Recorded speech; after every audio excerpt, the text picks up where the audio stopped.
right, everyone. It's me, Mike, and apparently God coming in through my window today. Don't worry, I'm going to be getting curtains. I just haven't put them back up since I got my room repainted. Yeah, back for another 0 hour. Pretty excited. Mike, hit him with that synopsis. All right, so the film we're talking about today is Godzilla vs. Kong, the fourth installment of the Monsterverse, directed by Adam Wingard, and with a screenplay written by Eric Pearson and Max Bornstein. So, in a time when monsters walk the earth, humanity's fight for its future sees Godzilla and Kong on a collision course that will see the two most powerful forces of nature on the planet collide in a spectacular battle for the ages. So I haven't actually seen this in the theater yet. I just watched it on HBO Max, but you actually saw it in theaters. How was that? Amazing. Like, typically, and I think Mike would attest to this, when you see these movies or you see these movies advertised, you're fully expecting to go in and be like, all right, it's advertised as Kong versus Godzilla. Realistically, we're going to see them fight for about 20 minutes because the rest of the movie is going to be useless garbage that no one wants or needs. No, I was so shocked at how much fighting was going on in this freaking movie. It was gorgeous. I cannot be more excited that I got to see a movie in theaters because getting to see the just kaiju fist fight that ensued was nuts. Yeah, I'll say this much. They deliver on the premise. People want to see Godzilla and King Kong, Kong, duking it out, and they deliver. It still has sort of the fundamental flaws of every other versus film, and we'll get into some of the problems later. Yeah, but as far as like the fights themselves, I had a blast watching this. Oh yeah, and the best part is that they actively went out of their way. They also have one of the biggest whipping your dick out on the table moments in a CGI film that I've ever seen in my entire life. And again, we'll get into that when we get to the end of the movie. But they went out of their way to show that both Kong and Godzilla have different strengths over each other. And I greatly appreciated that. When they had the fight on the carrier, they're like, Kong can barely swim. Like, he ain't got an advantage over something that can swim and can submerge and has all this free motion, is used to water. And then you get into the city where there's climbables and all this stuff where agility comes into play. Kong's going to whoop his ass 9 times out of 10. I was kind of like, this is cool. They're putting them in situations where each of them has an advantage and showing that both of them are pretty well matched. But what I can say, unlike the one that was in the 80s, was it? I think 60s. Keep talking. I'm going to look up the date. They actually had, in my opinion, a definitive winner this time around. Like in the other one, they both just fall in the water and then Kong just walks away. So it was kind of taken to assume that Kong won.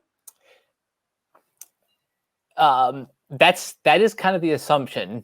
By the way, the original King Kong versus Godzilla came out in 1962. 62, there we go.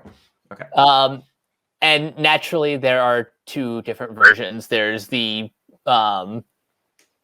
Japanese version, and there's the English or Americanized version, yep, which came out a year later. Now you said there was a definitive winner this time. In my opinion, yeah. Last time I checked, and you got to resuscitate someone with the power to reignite Las Vegas. I think we clearly had someone get their ass whooped. In my opinion, at least. Like, they had to save Kong and resuscitate him. That, in my opinion, was like, if Godzilla would have just walked away, he would have died. So, give or take, they didn't exactly ding the bell and raise the hand to somebody because, again, versus movie flaw, when you have two heroes fighting each other, you kind of can't stay that path. Mm-hmm. I even wrote that in my quick thoughts that like the fundamental flaw of a versus movie is there's always a third party that's kind of forcing the heroes to go against each other.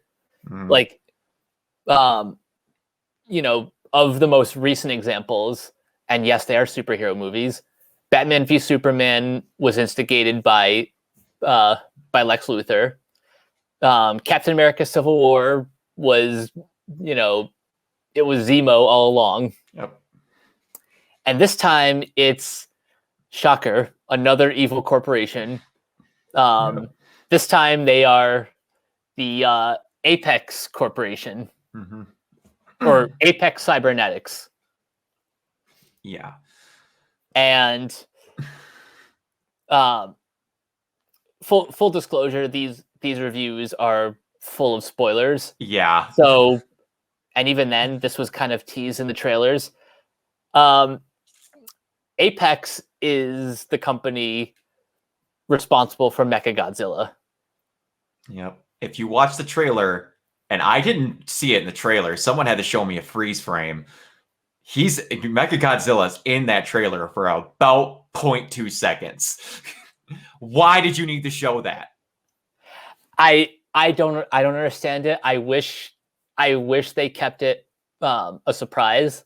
Absolutely. Because give or take, like you said, you and me both knew something was going to be an eventual third target, but this way people could have at least then wondered what it was. Because all these movie companies have to know by now that every frame of these trailers is examined. Like, I don't know. That's just me. One thing I am a little bit disappointed in is that Charles Dance's character is completely absent. Even though at the end of King of the Monsters, they made a big deal of showing him with one of the Ghidorah heads. Yeah, I didn't get that. What I also didn't get until I watched a compilation video on Watch Mojo, I still do give you a chance every now and then, although Walk Culture is infinitely better. The guy piloting Mechagodzilla is Ken Watanabe's kid. Wait, actually? No, story-wise. Oh, okay. Yeah, that's not made clear at all in the text. No. When I rewatched it, I'm like, they do talk the same way and similarly, but yeah. Why? Where did that plot thread come from? His dad died saving Godzilla, and they didn't bring up something like, oh, I bet Godzilla killed my dad. He's just, why? Now, I may just be spoiled by the Snyder Cut, but I have a feeling there are a handful of deleted scenes in from this film. There probably is, but I'm also going to be that guy that does go out of his way to mention that creature movies have never been the most. We're going to make sure that we're clear about everything so you get a lot of expositional dialogue. And I'm not going to lie, I'm very happy that the rest of the movie was just fine without me knowing that. And I didn't even know that was a thing until I saw it on something online, but I was just kind of like, okay. But yeah, there's probably a couple of different versions of how those fights ended. There's probably more, the results for how they were going to show everything was probably totally different in the editing bay, and probably 4 different versions of the way the movie ends. They probably all have them, obviously, killing Mechagodzilla, but for people that don't know, I didn't know how, once I learned about Mechagodzilla, and I was talking with people at work that don't watch dumb old kaiju movies, and I was like, yeah, Mechagodzilla's going to be in that movie, and they're like, no, he's not. And then I showed them the frame. I'm like, that's Mechagodzilla. And they're like, oh, I've never even heard of him, because the origin of him's stupid. They're like, what are you talking about? I'm like, weird aliens that transform into apes and have green blood make a Mechagodzilla, and he's from a parallel universe originally. It's dumb. You want to go have a field day? Go look up some of those 80s Toho films where they were making a Godzilla film every 2 years, and they are just stupid. and like time travelers get a hold of Ghidorah's body and make Mecha King Ghidorah and pilot him like a big power, like a freaking Megazord from the inside. Don't get me wrong. I love stupid, but it's got to be the right stupid. It does. And like, I am kind of happy that they're like, okay, we're making Mega Godzilla partially alien because they're using the heads to make a kinetic link to like pilot him. I was just like, man, it's one of the things I said that none of you watching this probably watched our Gurren Lagann reviews, but I kind of just talk about how things are said in movies like they're explaining how to run a washing machine, and they just treat it like it's a normal statement. When the guy from the radio show goes, oh, this head goes to that head through a telepathic link, they're controlling the... Hold on! Like, what are you talking about? How are you... Like... All right, let's back up for a moment. What did you think about the subplot with Bernie and the two kids? I really could have done without it, to be honest. Like, I love Millie Bobby Brown, and I can't think of his name, the kid from Hunt for the Wilder People and Deadpool 2. Hold on, I got it. Starts with a J, I think. Am I wrong? Yeah.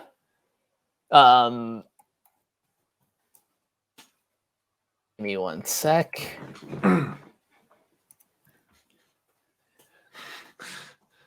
Cracks open IMDb. Julian Dennison. Julian, I was gonna say Jacob, but yeah, I love that kid. I love Millie Bobby Brown, and that guy on the radio show was doing great. But my God, were they pointless in that movie? Like, all they were was an exposition machine. That's it. Pretty much. Like, I like those actors, so I was enjoying kind of following their journey, but the movie didn't need them. No, would you have preferred if like somehow someone on their team was doing research that was already a group of the main chunk of humans that were actually staying with Kong and Godzilla to make sure the focus was on them, so we never broke away from it? I think I might have preferred that, but I also think in some ways this movie leaned a little bit too heavily in Kong's favor. I figured it would be more balanced.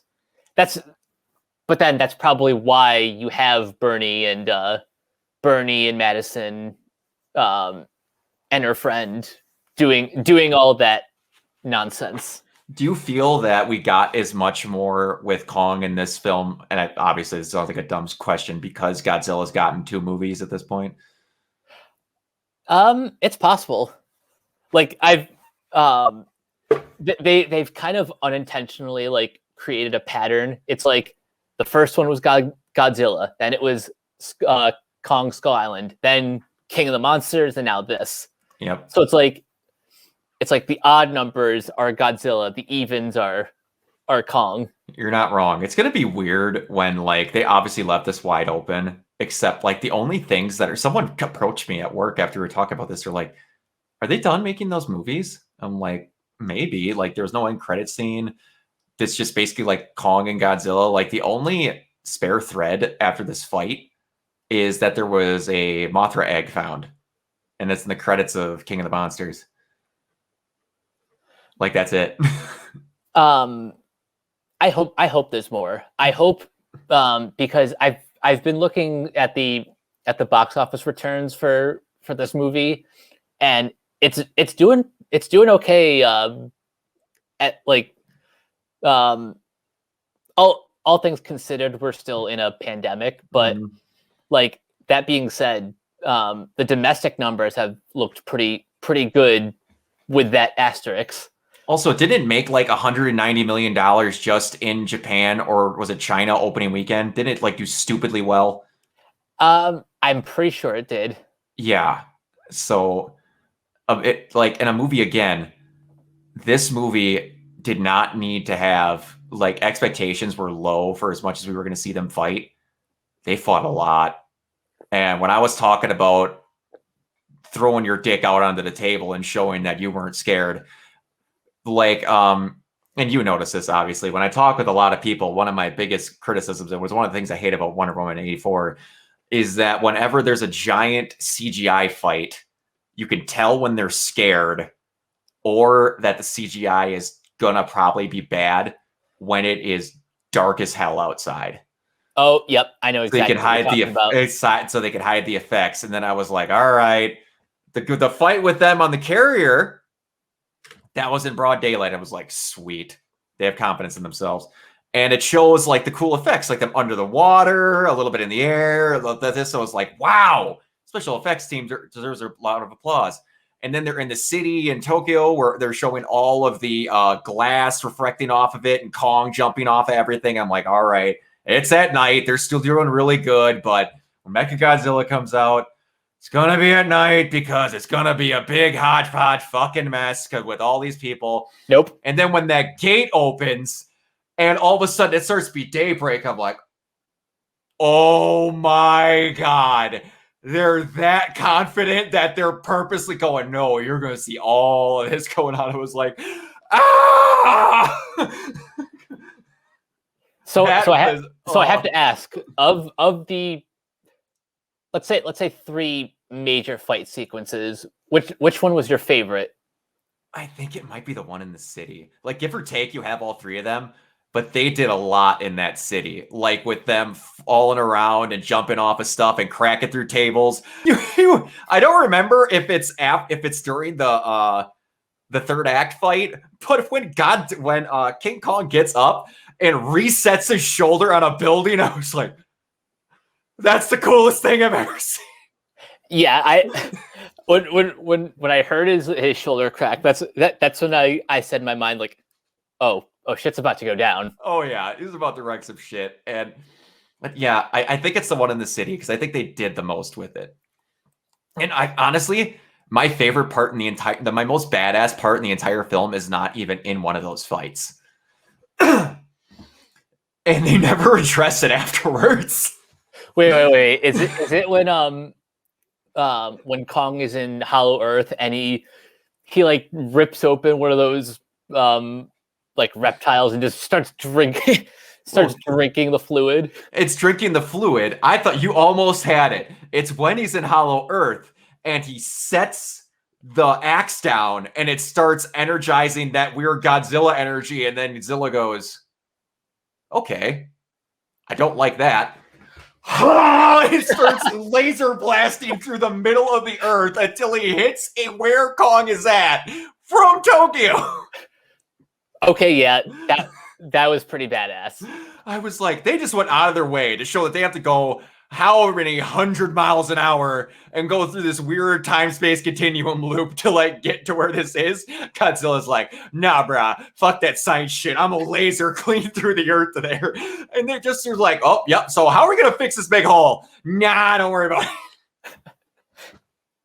I think one of the funniest moments was towards the end of the city battle where Godzilla and Kong just stare at each other and just yell at each other. Yep, that was pretty good. Like they pretty much yelled, "Why are we fighting? This is stupid." What I pictured, and it's dumb because I was the only one in the theater, in my brain, it immediately was Brick from Anchorman going, loud noises! Pretty much what it was. I was like, that's so true. They're just like, why are we pissed at each other? Because we don't know why we shouldn't be.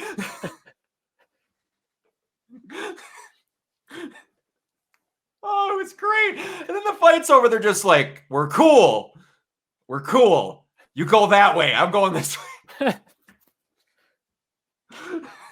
It was so good. And it was just like, there's no subtitles. There's no nothing. We're just expected to believe that they know what they were talking about. Mm-hmm.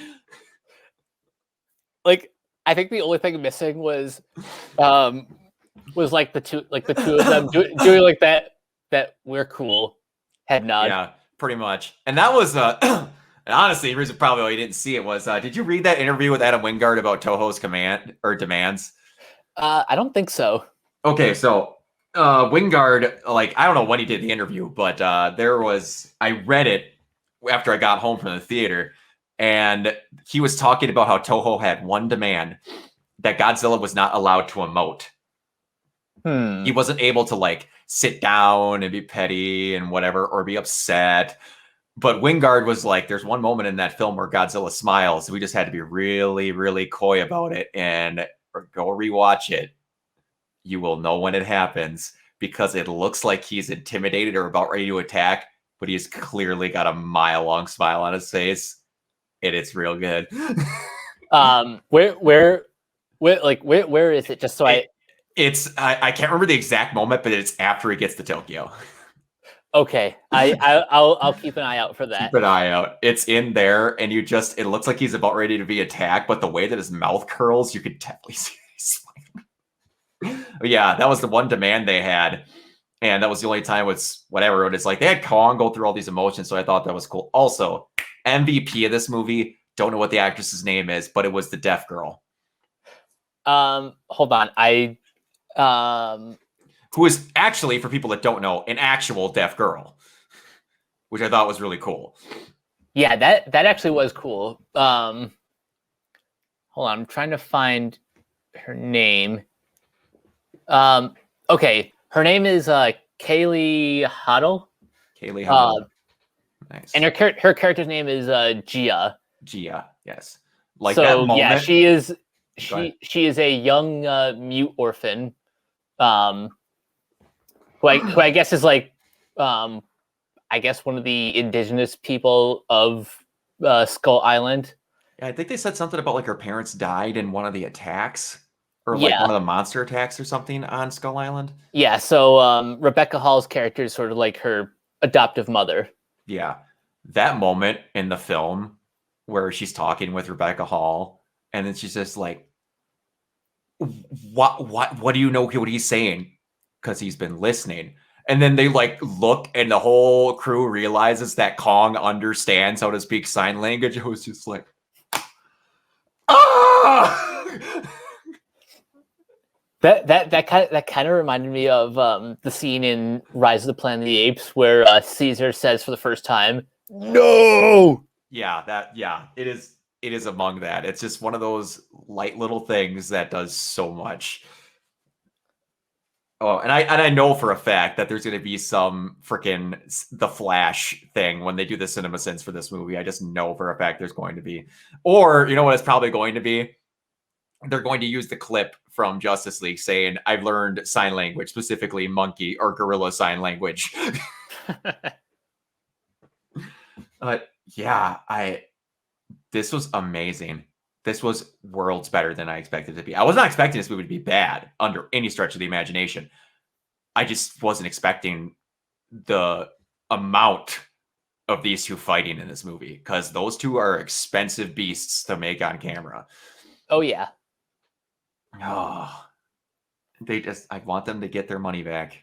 I want this to do well, and I want to see more because this is the best versions of them ever.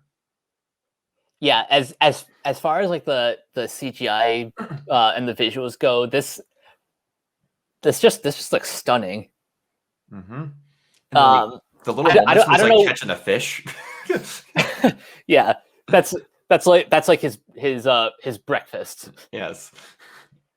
So I don't know when I'll be able to actually see this in theaters, but man, I'm excited to watch this just multiple times, just for that fight alone. Mm-hmm. I'm going to be rewatching it on HBO Max on that thing now because I want to see how it looks with the colors popping and stuff like that. But yeah, it's one of the times where like I could feel the pain those things were going through. It's off the charts. I can't believe just how visceral a lot of that stuff is.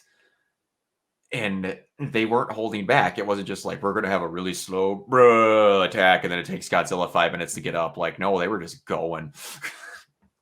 Yeah, the way that Kong moves, he moves more like a like an actual UFC fighter. Yes. And it's really impressive. Yep, they were very good about this. Is one of the few where it was like, and again, this is the first fully CGI'd, in my knowledge, unless there's some film that I'm not aware of, that where it's like in the set in the real world with CGI models where you actually get to see these guys going at each other. And they went out of their way to show how these creatures would actually move. It's something I love about the Pacific Rim films. Like, those things should be slow and clunky and just take a little bit for their movements. And like, Godzilla's a chunky boy. He should take a little bit to get going, but he's got a reach advantage because of his tail. And also now, I love for the fact that it's been a little bit with Godzilla, so now it doesn't take him a good 2-minute charge up to fire off that breath. It's just like in bursts. Mm-hmm. Speaking of Pacific Rim, I know I'm not the only one who thinks this, but how would you feel if that was in the same universe as the MonsterVerse? Do you think that would lead to more story opportunities? It would lead to story opportunities, but it's one of those things where with these crossovers, you have to have an incredibly skilled person to look for plot holes, because you have to wonder now, okay, why didn't Godzilla ever fight a kaiju? Because like, if they're going to do these, like if it started joined, it'd be a lot easier. But then eventually, if you're like, hey man, we're gonna make a movie where those two meet up, okay, where were the Jaegers when Godzilla showed up? And it's like, after a while, it creates problems. But like, if you started them, I wouldn't be too bad, because like, I could see something easily like that on a Saturday morning cartoon.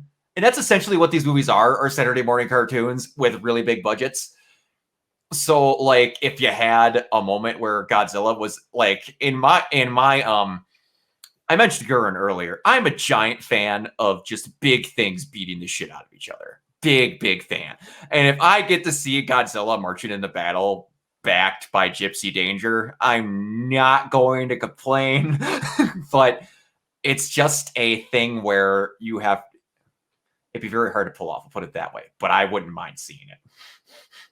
So if they wanted to join these franchises together, the easiest way to do that is to just say that Pacific Rim takes place in the far future. You could do that. That is very true. I did not think about that aspect. That is very true. You could have some remnant of old kaiju or stuff like that. Or like somehow Godzilla was like conked out for like 1,000 years and finally wakes up. Yeah. And like, like the breach where the kaiju come from, you can just say that's Hollow Earth, or You're like not. There you go. Hey, this Ghidorah is an alien already. See? So we kind of got and like I said, for anyone, Mike, what I would do to do a retrospective on some of those old Toho Godzilla movies, just this is stupid, like Biollante. There's space Godzilla, where it's like DNA got on an asteroid and he came down. He's got these big old diamond spikes on his back. And like Biollante, where they mixed Godzilla with a plant. Whatever they needed to do, they just came up with some bullshit. So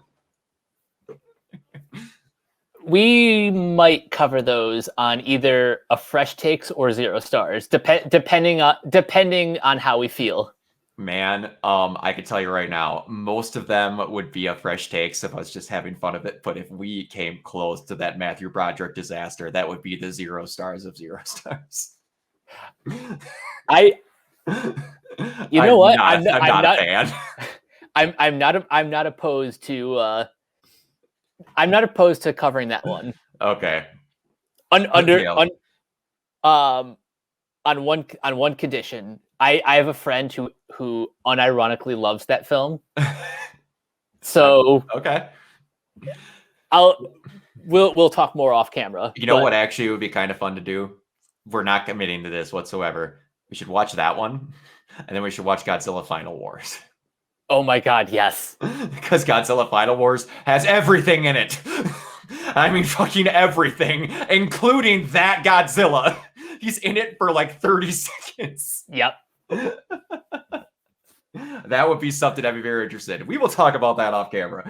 But yeah, what was your favorite fight scene in the movie? Didn't ask you that. You asked me though.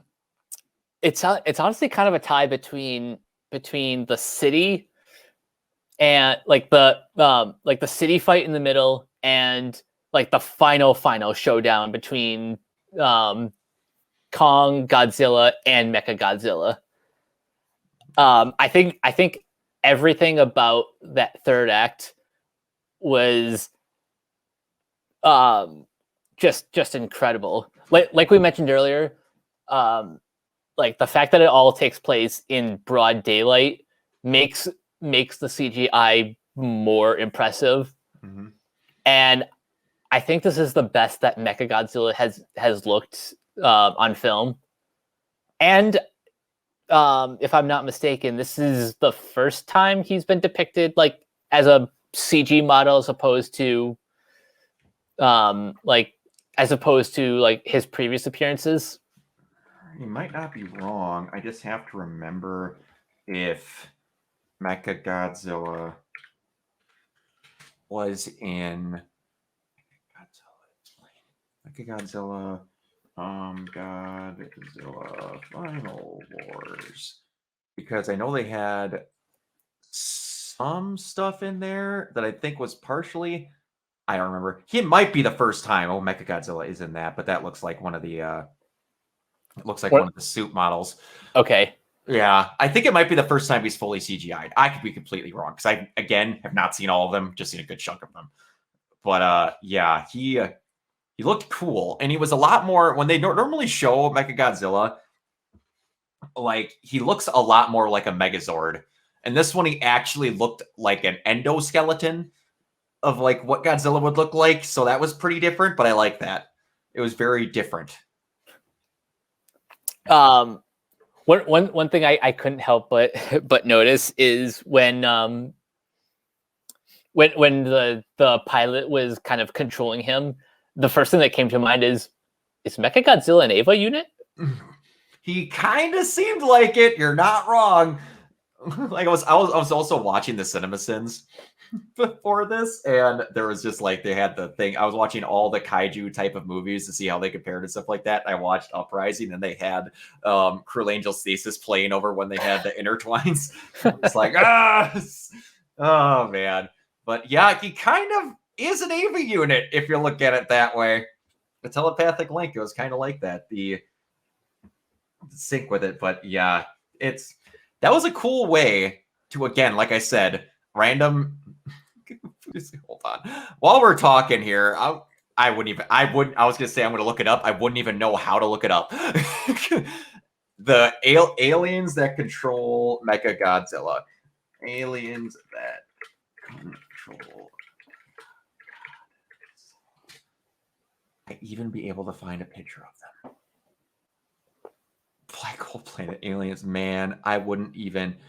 Every evil alien race from Mecha. Oh my gosh, these are just. Yeah, I wouldn't even know where we would find them. My best guess would be Amazon. But yeah, they're man, that's something else. But yeah, it was cool how they did the switch. Part of me was just I wish that they would have explained that was Ken Watanabe's character's kid, and kind of just scrapped the whole Millie Bobby Brown thing, or made her be part of the team that was looking after looking after Kong. I don't know why, because she's still supposed to be pretty young in these films. That would have been okay. I will admit, I liked the ongoing tap water insult joke. That I thought was funny, but yeah, other than that, I could have done without it. I think maybe one thing they could have done is like having Millie Bobby Brown's dad and the Kong team kind of working together, mm-hmm. as opposed to like keeping them separate, because that's probably one of the reasons why people are going to complain about the humans, because people have always complained about the humans ever since Godzilla 2014. Yep. And one thing I have to ask you that I almost forgot, and it's kind of one of the main reasons why I don't like the Millie Bobby Brown, Julian, and I can't think of the other guy's name, the radio host. That's Brian Tyree Henry. Brian Tyree Henry. they kind of unironically help Kong and Godzilla for 2 seconds with a really dumb plot device. They spill tequila or whatever that was over the console, and it stops Mechagodzilla for 0.5 seconds. Oh, right. I hate that. I hate that with all my soul. Because, like, you had to come up with a way for them to be useful, and it turns into them short-circuiting Mechagodzilla with something that I can do to my computer. Like, they didn't have that in the safeguards. Like, that is the exact reason why people hate humans in these super creature kaiju movies, because 9 times out of 10 they're either there for some emotional beat or they're there to help a monster who shouldn't need their help with something incredibly stupid that they shouldn't need to do to help the monster. That being said, I'll defend the humans for this reason, that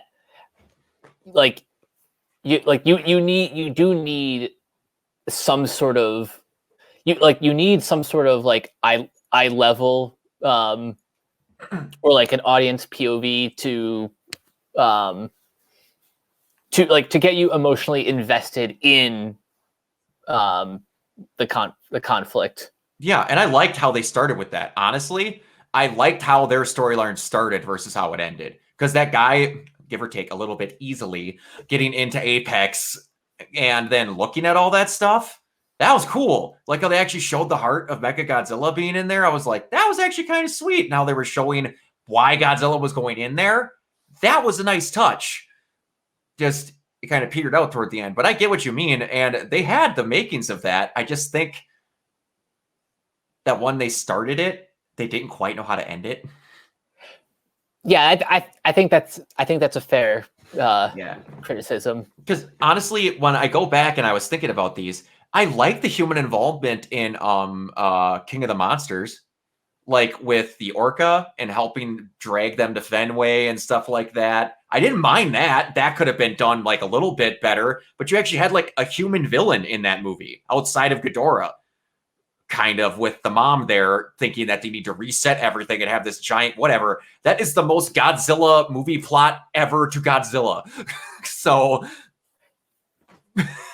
there's a reason why King of the Monsters is my favorite of the MonsterVerse so far. Yeah, it's awesome.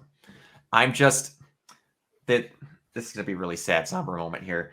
And like, I do really like that original Godzilla movie, and me and Mike are both extremely huge fans of Rest His Soul, John Schnepp.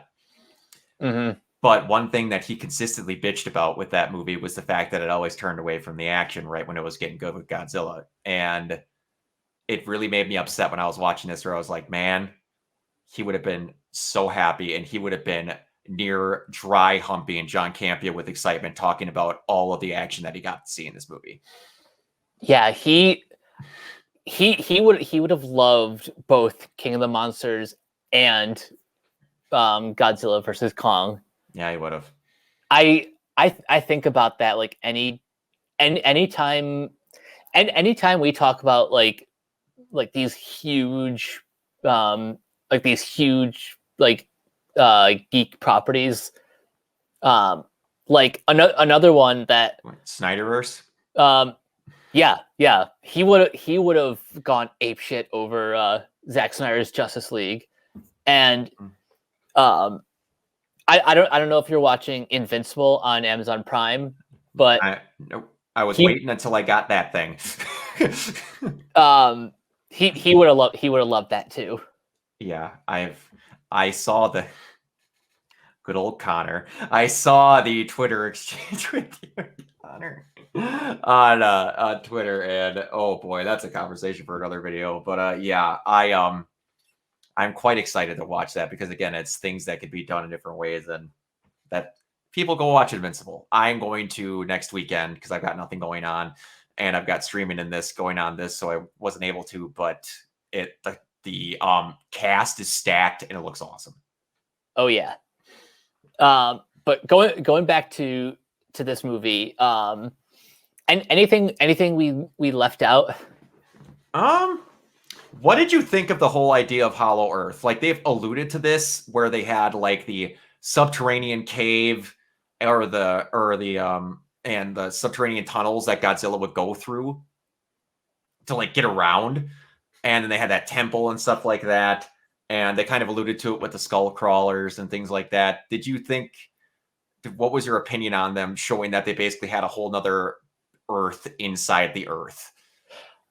Um, I'm fascinated by the concept. I'm gonna have to watch the movie a couple more times to really like solidify my thoughts as a whole. But like on a solely visual perspective, I loved the depiction of Hollow Earth, and I think it's kind of the perfect home for Kong. You know, it's very spacious. He has his own throne. Mm-hmm. He's got weapons. He's good. And you know what it perfectly sets up for? A King Kong sequel in Hollow Earth. Yes, please. That is an excuse for them to make whatever the fuck they want and throw it down there. They could easily have Batra in there, the evil, weird-ass version of Mothra, and all sorts of just ridiculous. King Caesar. No, not... Oh, my God. They could do Gamera. Do you know who Gamera is? I have a loose... Like a loose gist of the character, like another version of basically like Earth's protector, but it's a turtle. And they could just, man, if this keeps going well and they don't give up on it, they could really do some special shit with this. Because unlike the Dooku, the Dark Universe or whatever the shit they're trying to call it this time, this one's actually working. So don't give up on this, please. Yeah, I definitely want to see more of the MonsterVerse. Before we wrap up, I'd be remiss if I didn't mention that Netflix is doing a Kong anime series, and I don't know where it lands continuity wise, but have they said it's connected? Yep, it's okay. It's produced by Legendary, so you know what I just said about them having a Kong sequel inside Hollow Earth? Yeah. How much money you want to put down? That's what the animated series is. I'm pretty sure that is. Okay, so the series is called Kong, King of the Apes. Or it could be a prequel. Actually, no, this isn't it. Keep talking. I'm gonna find it. They could easily have like showing Kong's what I want to say, his ancestry, where like maybe it was the old Kongs and like Kong is young, where he's still with his family dealing with the skull crawlers. Or they could just, like we said, in Hollow Earth, they never gave a metric on how big Hollow Earth is, and Earth pretty big. So they could have quite an expanse of just, again, whatever they want. They just made up a world of no rules whatsoever. Or how you saw him transporting in there, and you have the humans down there to be that effective like that if Kong needs to come up out of Hollow Earth and do whatever up there. And it's all CGI. Or I should say it's all animated, so they can do whatever they want. They don't have to worry about budget outside of what they're going to do in drawing and stuff like that. So, okay, so I don't have a like they're not really specific with the continuity, but on the initial deadline report, it just says the new animated series will continue the story of these monsters and myths. So, yeah, the assumption is that this will take place after Godzilla versus Kong. That would make sense. Because then they could have him do whatever he wants. That would make sense. I'm kind of shocked that they didn't just go, we're doing a Kong and a Godzilla. Because Netflix just wants to do all of the anime adaptations recently of anything they can get. There actually is going to be a Kong anime series or a Godzilla anime series, but it's not connected to the MonsterVerse. Only Kong is. Oh, that sucks. Because is Pacific Rim Lionsgate? No, that's legendary as well. Legendary, that's what it was. Okay, got it. Legendary.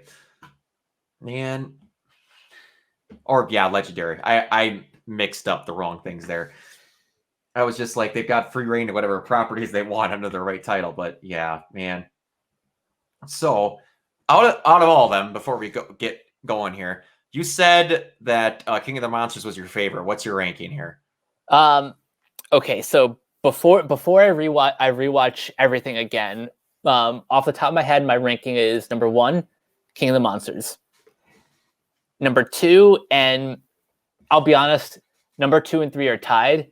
It's number 2 is Skull Island. Number 3 is Godzilla versus Kong. And then number 4 is Godzilla 2014. Yeah, I think that it's going to be a fight for a little bit to see which one I like more, but it's King of the Monsters and this, and then it goes Skull Island and Godzilla. In my opinion, they just keep getting better, but I'm tied between which one I like more between those two because you just had like everything in King of the Monsters. So like you had 4 major kaiju in that movie. I still can't believe that. But yeah. If anyone likes these movies and they're just like, I don't know if I want to go see it because it's not going to be that great, it's really good. Yeah, if you're a fan of the kaiju genre in general, go see this. Absolutely, you have no reason not to. It's nuts. And if you want to see more of them, get your ass to the theater or on HBO Max, whatever. Just support it. That's all yes, please. Really ask, because we need more stuff like this. I do not need theaters and movies dying out because of this stupid ass disease. But yeah. All right, this is really good. We do a movie review again. Me and Mike will be doing me, Mike, and Kiona. Actually, we did promise Kiona we bring him in for that Mortal Kombat one. So yes, if available, Kiona will be on that as well. And we might be doing. We mentioned a different thing that I don't think I've ever formally said. Eventually, we were going to start something called Zero Stars. And as much as in my opinion, because I'm a dumb dork that likes bad movies, I think only the second one needs a 0 stars. But I did recently rewatch the first one with my youth pastor, and oh boy, is that a movie! I'm so excited to watch that for the 0 star purposes. Yeah, and you guys can guess from the title, I'm keeping 0 in it. 0 stars is basically just the movies that are bad because they're bad. Whether they're bad and we enjoy them or whether they're bad and we didn't enjoy them. We're going to put ourselves through torment for your enjoyment. To quote Ryan Haley from Funhouse, if I can remember the quote, we scrape the cream of the crop off the bottom of the barrel. But yeah, all right. So yeah, Mike, buddy, where can they reach you? All right, so you guys can find me on Twitter at CaptainK42. You can check out all my quick thought reviews on letterboxd.com/CoachK42. Find me in all the various Facebook groups just at my name. You can check out Renegade Pop Culture on Facebook and Twitter at Ren Pop Culture. You can find our podcasts, including a retrospective on the Monsterverse, on Anchor, Spotify, Apple Podcasts, wherever you listen, and everything can be found at renegadepopculture.com. Need an escape? So do we.